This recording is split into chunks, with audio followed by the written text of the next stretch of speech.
Olá, o meu nome é Pedro Costa Monteiro e este é o podcast do Aligner Coaching. Bem-vindos ao episódio 10 do nosso podcast. Bem, hoje o tema é mais uma vez técnico e é um tema muito específico sobre elásticos e alinhadores. Bem, escolhi este tema porque tenho visto muita confusão, nomeadamente nas redes sociais, sobre a utilização de elásticos com alinhadores. É óbvio que é obrigatório para determinados movimentos recorrermos a técnicas auxiliares. E uma das técnicas auxiliares são os elásticos intermaxilares. No episódio de hoje vou-vos resumir que utilizações é que faço de elásticos, que elásticos é que especificamente compro, tendo em conta as dimensões e as forças, e sempre com um objetivo de vos simplificar a vossa prática clínica e também ter um estoque de elásticos o mais reduzido possível. E posso-vos dizer que ao dia de hoje conseguimos tratar todos os casos com um estoque de apenas 4 elásticos. Bem, em que casos é que utilizamos elásticos e porquê? Essencialmente, nós utilizamos elásticos em problemas sagitais, portanto estamos a falar de correções de classe 2 e classe 3, quer seja nos casos de distalização, quer seja nos casos de extrações dentárias, precisamos sempre do recurso de elásticos. Não significa que estes elásticos sejam utilizados 22 horas por dia. Bem, mas como eu sempre dou um bónus nos meus podcasts, vou deixar esta pergunta para o final. Então, que elásticos é que nós utilizamos nos casos de anomalias sagitais? Eu procuro utilizar apenas 2 tipos de elástico. Forças possíveis, 4 onças e meia ou 6 onças. Portanto, aqui temos 2 tipos de forças a utilizar. E em relação ao comprimento do elástico, eles poderão ser de 3/16 ou de 5/16. Em que casos é que recorremos a um ou ao outro? Habitualmente, eu gosto de trabalhar nas anomalias sagitais de canino a molar. Portanto, se falarmos de classes 2, estamos a falar de canino superior a molar inferior. Se falarmos de classes 3, exatamente o inverso. Então, para esta distância canino-molar, o meu conselho é utilizem o 5/16 de 6 onças. Em que casos é que poderíamos utilizar o mesmo comprimento com uma força reduzida? Pacientes com mais sensibilidade ou pacientes até com um estado periodontal mais comprometido. E aqui, obviamente, procuramos as forças mais leves. No caso de querermos trabalhar, por exemplo, de pré-molar a molar, já temos uma distância mais curta, então aqui optamos por elásticos 3/16, também 6 onças ou 4 onças e meia, exatamente com a mesma lógica. E portanto, como vocês veem, temos aqui um grupo de elásticos muito reduzido. Quando falamos em anomalias verticais, nomeadamente as mordidas abertas, aí nós procuramos utilizar elásticos em triângulo, elásticos para utilizar normalmente de canino superior a canino inferior e primeiro premolar. Vamos repetir o elástico. O elástico que vamos escolher aqui é um elástico curto, portanto 3/16 e habitualmente também de 6 onças. A mesma exceção que para as anomalias sagitais. Portanto, se temos um paciente periodontalmente comprometido, reduzimos o tempo de elástico e procuramos também uma força mais suave. Então nós temos as anomalias sagitais resolvidas e as anomalias verticais resolvidas. Vamos agora a detalhes na utilização de elástico. O que é que isto quer dizer? Vocês podem usar elásticos de recorte do alinhador a um botão, de recorte a recorte, de botão a botão, ou até, para marcas que hoje já o têm, botões que vêm inseridos no próprio alinhador. O que é que vos vai fazer escolher uma situação ou outra? E aqui deixar-vos uma nota importante. Jamais vocês vão escolher esta opção em função dos gostos do paciente. Há pacientes que dizem, eu não quero que me cole botões. Ok. Não é o paciente que decide isso, são vocês. Portanto, é o ortodontista que sabe qual é a biomecânica que precisa e que justifica a utilização de um botão ou de um recorte no alinhador. E, obviamente, sabemos todos que isso tem um impacto completamente diferente em termos biomecânicos. Porque se vocês atuam diretamente num alinhador, vão ter impacto, por exemplo, no setor incisivo.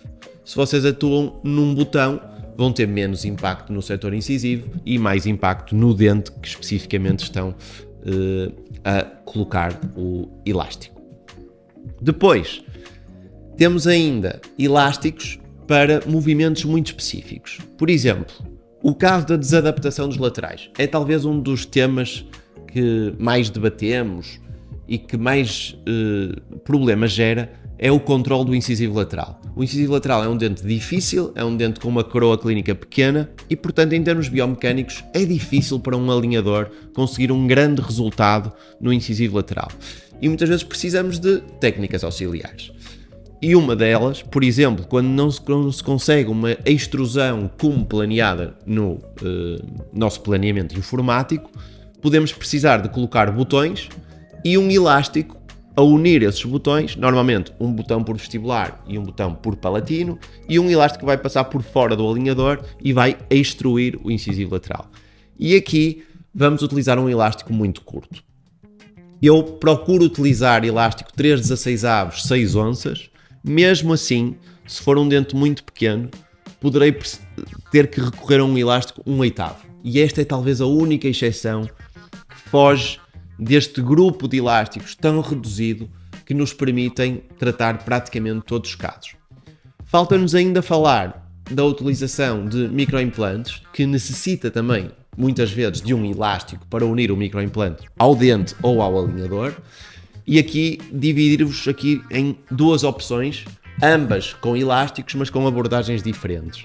Uma poderá ser o elástico exatamente igual ao que utilizávamos nas anomalias sagitais e, portanto, um elástico 3/16 6 onças ligado do microimplante ao dente, do microimplante ao alinhador, perfeitamente normal.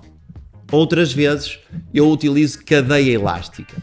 Porquê é que eu utilizo a cadeia elástica? Eu gosto da cadeia elástica e utilizo o dinamómetro para medir a força que me interessa aplicar nesse momento, mas também porque não implica a colaboração do paciente. E, portanto, nesses casos em que eu recorro à cadeia elástica, e recorro sempre à cadeia elástica fechada, o paciente não troca de cadeia elástica. Portanto, eu vou colocar a cadeia elástica do mini implante ao dente ou ao alinhador, habitualmente a um botão ou a um power arm, e o paciente não vem o paciente não troca de elástico em casa. O paciente vem à clínica fazer a troca da cadeia elástica. Normalmente, nestes casos, precisamos de ver o paciente a cada 15 dias e vamos acompanhando o movimento e também testando a força da cadeia elástica. Sabemos que essa cadeia elástica, ao longo dos dias, vai perder alguma força e, a qualquer momento, podemos trocá-la. Bem, como sempre, eu tenho um bónus no final e o bónus de hoje prende-se com o tempo de utilização dos elásticos. Vocês vão ver muitas vezes em livros até que a prescrição habitual são 22 horas por dia, mas o meu conselho é vocês negociarem isto com o paciente. Eu prefiro um paciente que utilize os elásticos 12 horas por dia, mas que garantidamente os utilize, do que o paciente a quem nós propomos 22 horas e ele vai usar 2 ou 3. E, portanto, dependendo aqui do perfil do paciente e da sua compliance com o nosso tratamento, acho que devemos ajustar a utilização dos elásticos para ela ser o mais eficiente possível.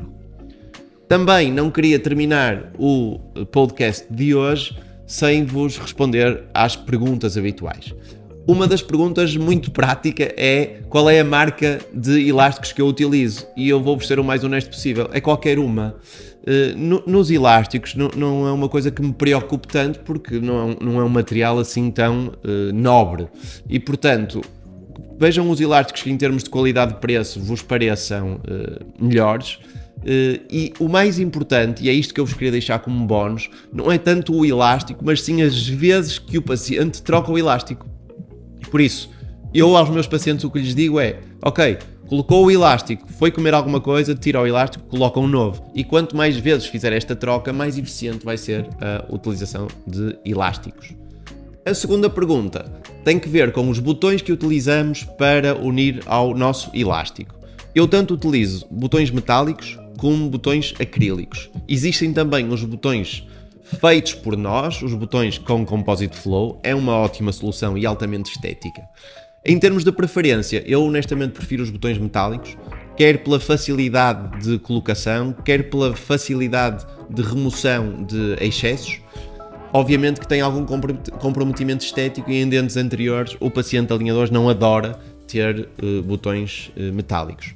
E portanto, se calhar ao nível dos caninos, se o paciente for mais exigente, vocês podem optar por botões acrílicos. Muito importante que o acrílico tenha zonas de retenção do compósito, porque senão eles partem ou saltam. Ou fazerem vocês mesmo com o Composite Flow os vossos botões para colocação de elástico. Termino a convidar-vos a assistir ao próximo podcast, como sempre, daqui a 15 dias, e vou-vos já anunciar o tema. Vai ser sobre o meu projeto Growth Orthodontics. Não percam!